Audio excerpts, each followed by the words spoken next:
हम देख सकते हैं कि कौवे एक आधे कटे शरीर के ऊपर मंडरा रहे हैं, जो कभी रमीरो दियोर को हुआ करता था, यानी किंग सिज़ारा बोर्जिया का फेमस लेफ्टिनेंट। रमीरो को रोमाग्ना इटली पर कंट्रोल करने भेजा गया था एंड वो ये करने में कामयाब भी हो गया था, पर फिर वो मरा कैसे? हम एक और आदमी को देख सकते हैं, निशोल मशावली, जो एक स्माइल के साथ ये सब देख रहे थे। एक्चुअली किंग सिज़ारिया ने रमीरो दियोको को मारने का हुक्म दिया था ताकि रोमाग्ना के लोग ये देख सकें, पर हुआ क्या? आखिर किंग ने अपने ही फ्रेंड को क्यों मारा? एंड अनफॉर्चुनेटली ऐसे काइंड ऑफ बिट्रेयल्स और पॉलिटिकल प्लेस अनकॉमन नहीं है। पर इशू ये है कि फादर ऑफ मॉडर्न पॉलिटिक्स और famously known as the son of the devil, Niccolo Machiavelli ऐसी चीज़ों को पसंद करते थे। डेथ पावरफुल लोगों का एक बहुत फेमस टूल है ताकि वो दहशत फैला सकें, बिकॉज वो रिस्पेक्ट को ज़्यादा प्यार करते हैं, ना कि प्यार को प्यार। वो रिस्पेक्ट के लिए मार सकते हैं, धोखा भी दे सकते हैं, या फिर इवन लड़ाइयाँ लड़ सकते हैं। द किंग सिज़ारिया भी रोमाग्ना इटली में कंट्रोल चाहता था एंड इसीलिए रमीरो को भेजा गया था एंड वो जीत भी गया। पर कैच ये था कि उसने इसके लिए कई लोग मारे एंड बहुत दहशत फैलाई। ना एक और कैच है कि राजा भी यही चाहता था, पर हुआ क्या कि इससे राजा की बहुत बदनामी हुई एंड इसीलिए सिज़ारिया को उसने सबके सामने मार दिया और सारा ब्लेम उस पर डाल दिया। And it was a very good remedy for the rest of his policies were cruel, but this one, says Nishola.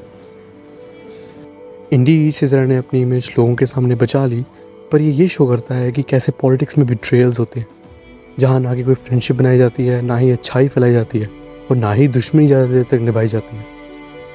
पर क्वेश्चन ये है कि किस चीज़ ने सिज़ारिया बोर्जिया को अपने फ्रेंड को मारने पर मजबूर कर दिया? निशोला मशावली ने बोला था कि डर प्यार से ज़्यादा फायदेमंद होता है, बिकॉज लोग अनग्रेटफुल होते हैं। जब तक उन्हें तुमसे फ़ायदा है वो तुम्हारे साथ हैं, और जिस दिन तुम्हें उनकी हेल्प चाहिए होगी वो तुम्हारे अगेंस्ट हो जाएंगे। अजीब लगा? ना ना ना, ये सच है। हम इंसान भेड़ बकरी के जैसे हैं जो अंधेरे की तरफ चले हुए हैं, बस इसी होप में कि सब ठीक रहेगा। ये लाइन याद रखना। एंड आई नो हम सब हेट करते हैं कि कोई वुल्फ यानी भेड़िया एक भेड़ की चमड़ी पहनकर हमें लीड करता है, और यह हमेशा होता है। एक रीज़न था कि रमीरो की बॉडी को बीच से काट कर सबको दिखाने के लिए टांग दिया गया, ताकि लोग खुश हो जाएं कि गुनहगार मारा गया, बिकॉज असली भेड़िए ने अपनी इमेज बचा ली। आज की एज में सिज़ारा डेड है, रमीरो हमेशा से डेड था एंड निशोलो भी डेड है, बट एक लौती चीज़ जो सर्वाइव कर गई है एंड अनफॉर्चुनेटली आज इस भयंकर बीस्ट यानी निशोलो मशावली की फिलॉसफी बन गई है, वो है मैशियवलिज्म और the politics of the son of the devil. Political power manipulation पर रिलाई करती है, एंड जैसे हमने सिज़ारिया रमीरो के केस में देखा, मैनिपुलेशन भी एक नेचुरल टैक्टिक है जो कि इवॉल्व कर सकती है। मॉडर्न पॉलिटिक्स आज पहले के मुकाबले से बहुत ज़्यादा एवल बन चुकी है। एंड डिसिप्लिन एंड पनिश, फिकोल्ट ने ये एनालाइज करा था कि कैसे मैनिपुलेशन विजिबल वायलेंस से लेकर साइलेंट फॉर्म यानी कि सर्वेलेंस हो गया, नोवलाइजेशन यानी कि स्कूल दफ्तर बन गए हैं। इसलिए मेरे लिए इम्पॉर्टेंट है कि मैं ये बताऊं कि कैसे पॉलिटिक्स इस भयंकर राक्षस जैसे बन चुका है, जहाँ पर पॉलिटिशियंस एंड बिजनेसमैन भेड़िया बनकर हमें लूट रहे हैं और हम भेड़ बकरियों की तरह मैनिपुलेट हो रहे हैं, और हम इस चीज़ों से कैसे बच सकते हैं। पर यार देखो, प्रॉब्लम ये है कि सारी मॉडर्न पॉलिटिक्स निशोलो मशावली की फ़िलासफ़ी और बेस्ड है, एंड ऐसा नहीं है कि ये अच्छी है या बुरी है, पर रियलिटी थोड़ी डिस्टर्बिंग है। जैसे कि इन 1960s एक बहुत फेमस एक्सपेरिमेंट कंडक्ट हुआ था। स्टैनली मिलीग्राम्स ने येल में अपने पार्टिसिपेंट्स को टीचर का रोल दिया, जहाँ पर उसने बोला कि ये जो स्टूडेंट्स आ रहे हैं, अगर ये गलत जवाब देंगे तो इन्हें इलेक्ट्रिक शॉक देना है, और इसकी रेंज होगी 15 वोल्ट से लेकर 450 वोल्ट्स, जो कि हर एक गलत जवाब से इंक्रीज़ होगा। पर सच्चाई ये थी कि बटन दबाने पर एक्चुअली कोई शॉक नहीं जा रहा था, और ये जो स्टूडेंट्स थे वो एक्चुअली एक्टर्स थे।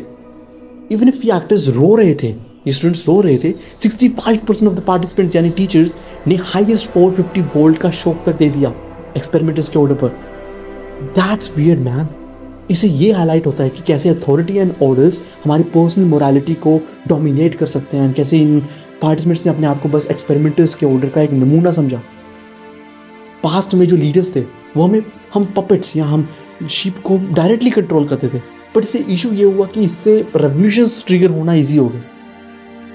एंड जैसे सूरज बूढ़ा होता है धीरे धीरे अपने आप को बदल लेता है, वैसे ही इनके पास 3 मॉडर्न एज ऑफ कार्ड्स आ गए, जिसमें से एक है ज़ोंबी मीडिया। 15 फरवरी 1898 को यूएसएस मेन इन हवाना हार्बर में एक एक्सप्लोजन हुआ, एंड इनिशियली तो इसका कारण कुछ पता नहीं चल रहा था। लोग थे जिन्होंने आते हुए भवंडर सूंघ लिया था, अपने आप में वुल्फ्स ही नहीं बल्कि खुद ग्रीडी भी बन चुके थे। दो येलो यानी कि बढ़ा चढ़ाकर बोलने वाले journalist William R Hearst and Joseph पुटलिजियन की अपनी अपनी न्यूज़पेपर पब्लिकेशंस थी। उन्हें ये पता भी नहीं चला कि कब वो बिल्कुल लोगों को मैनिपुलेट करने लगे स्पेन को हेट करने के लिए विद अपनी एग्रेसिव रिपोर्टिंग। जैसे कि उनकी हेडलाइंस थी, remember the Maine to help with Spain, and soon ही यूएसए एंड स्पेन के बीच में युद्ध स्टार्ट हो गया।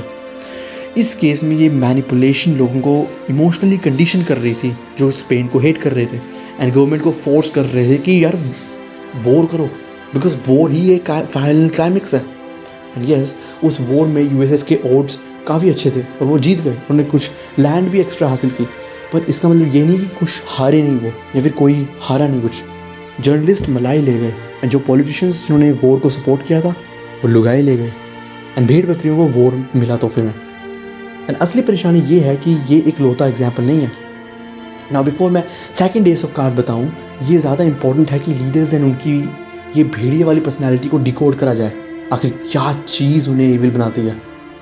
निशोलो बोलते हैं, A prince therefore must not have any other profession but for institutions and its discipline, because that is the only profession which benefits one who commands. Now, याद करो मैंने ये बोला था कि निशोलो फादर ऑफ पॉलिटिक्स हैं, एंड इनकी philosophy सिर्फ इविलनेस नहीं बल्कि एब्स्ट्रैक्ट ट्रुथ पर बेस्ड है, जो कि हमारे भेड़ और बकरियों वाले नेचर पर डिपेंड करती है। ये इसलिए होता है क्योंकि हमारी सोसाइटी एक पिरामिड के स्ट्रक्चर की है, एंड अल्फाज या फिर अगर आपको ये वर्ड अच्छा नहीं लग रहा तो बोल सकते हैं लीडर्स मेन अथॉरिटीज़ होते हैं। एंड पहले के टाइम में भी अगर ट्राइब या विलेज होता तो वहाँ पे लीडर्स की ही बात माननी पड़ती थी। पर बिकॉज ह्यूमंस खाली लोटे के जैसे हैं, हम पावर एंड सेफ्टी दोनों क्रेव करते हैं। पर इससे इशू ये आ जाता है कि दोनों डिज़ायर्स एक दूसरे से पोलर अपोजिट हैं, एंड कई बार कुछ लोगों में एक चीज़ दूसरे से ज़्यादा आ जाती है, एंड हैंस ये पावर क्रेविंग मैन लीडर्स बनते हैं, और उन्हीं लीडर्स की आपको बात माननी पड़ेगी। पर अनफॉर्चुनेटली हमारा वर्ल्ड पहले जैसे सेम नहीं है। This is the era of the good times, and अच्छे समय की एक बहुत नेचुरल इफेक्ट होता है कि वीक पीपल आते हैं, एंड गेम यहाँ खतरनाक होती है क्योंकि वीक पीपल में डिज़ायर्स बहुत ज़्यादा होती हैं, एंड दैट्स वाई ये कमज़ोर लोग आजकल लीडर्स की पोजीशन में आ गए हैं। वियर्ड ये है कि यही सेम लोग पुराने ज़माने में 100 साल में जिनमें एक लौते राजकुमार के जैसे थे जिसकी वजह से पूरा किंगडम डूब गया, पर आज ये हर जगह आ रहे हैं। अच्छा, अब टाइम आ गया है कि मैं सेकंड एस ऑफ कार्ड बताऊं, डिजेनरेसी। अगर किसी देश को बर्बाद करना है तो वहाँ पर न्यूडिटी कॉमन कर दो। निशोलो के टाइम पे डिजेनरेसी ज़्यादा नहीं थी, बस कुछ जगह अगर सिमट कर रह चुकी थी, like pubs and I mean बस इतना ही। निशोलो ने खुद बोला था, The greatest remedy for that is to keep the people satisfied and content. He must therefore amuse the people with festivals and spectacles.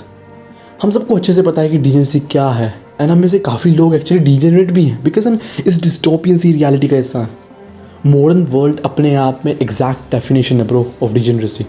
Selfless women, purposeless man, नशे, पार्टियाँ, materialistic desires, lust, ignorance, selfishness and darkness. Red pill podcasters ने तो अपने आप में degeneracy की PhD तक की हुई है। बट एनीवेज, इशू ये है कि हमें डिजेनरेसी का वाई तक नहीं पता कि डिजेनरेसी क्यों एग्जिस्ट करती है एंड इसकी जड़ें क्या हैं।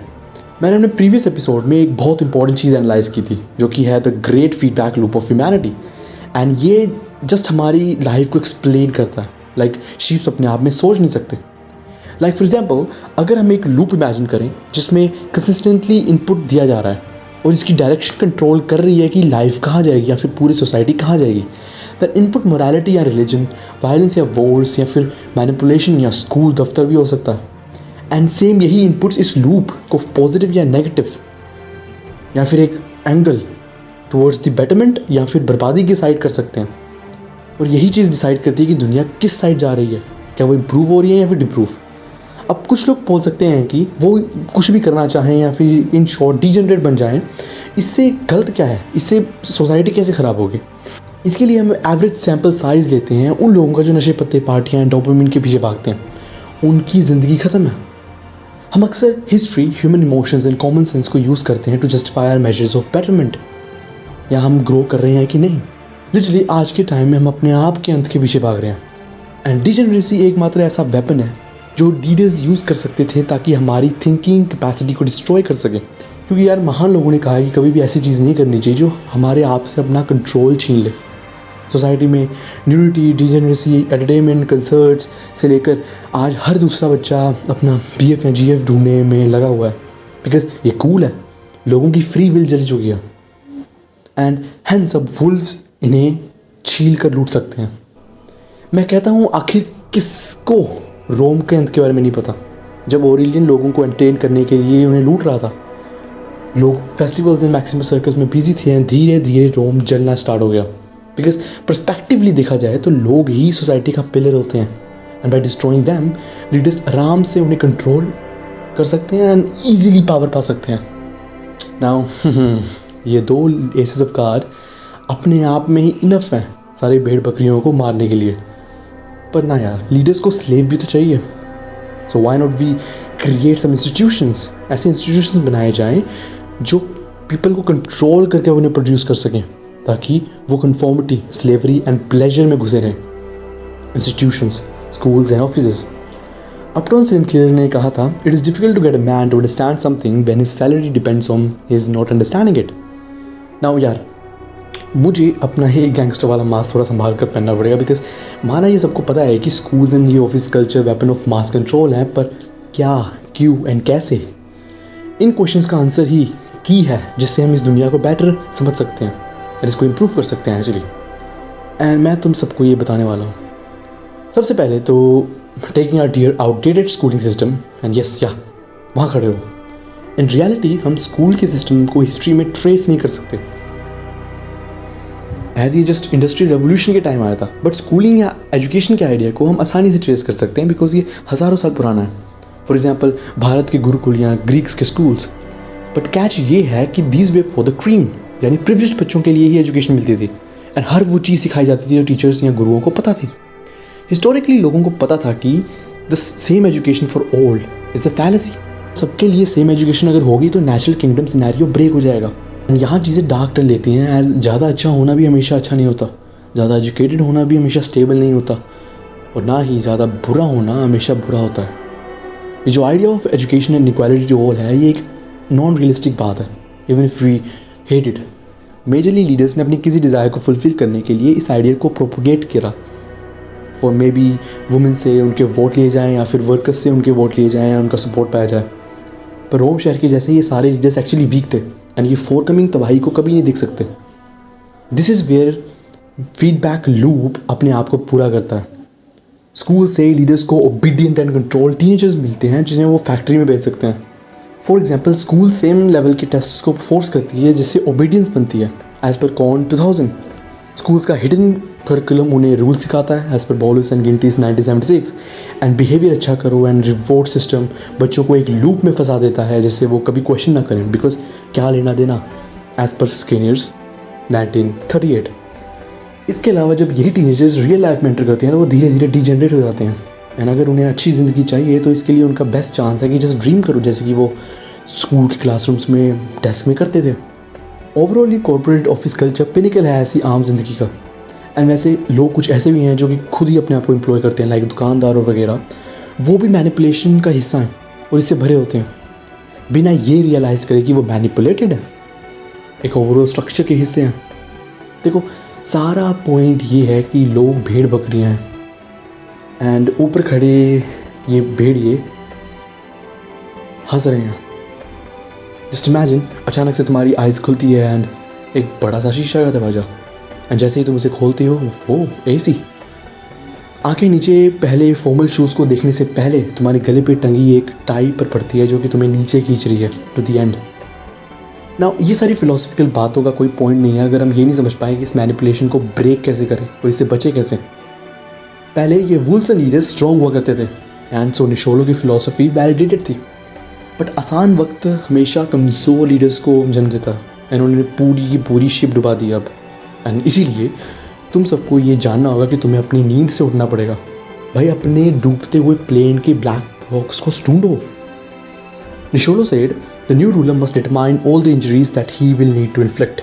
He must inflict them once and for all, and not have to review them every day. But यही तो हमें पावर मिलती है। हद से ज़्यादा डिजेनरेसी को प्रोपोगेट करने से लोग उठने लगे हैं एंड ये एंड ये नींद ऐसी है कि जब बहुत गर्मी हो एंड लाइट चली जाए एंड फिर तुम्हें पसीने से तुम्हारी नींद खुल जाए और तो बहुत परेशान हो। आई नो इससे अच्छा तो तुम सोए ही रहते, बट अगर तुम नहीं जाते तो तुम मर भी सकते थे। इस स्लीप से वेकअप करने में नॉर्मली माइंड थोड़ा शेक एंड अपसेट तो रहेगा बिकॉज डिजेनेरेसी वॉज कम्फर्टिंग, बट उठने के बाद जो आसपास गंदगी मची है उसका तुम्हें पता चलेगा और वो एक्सपोज होगी।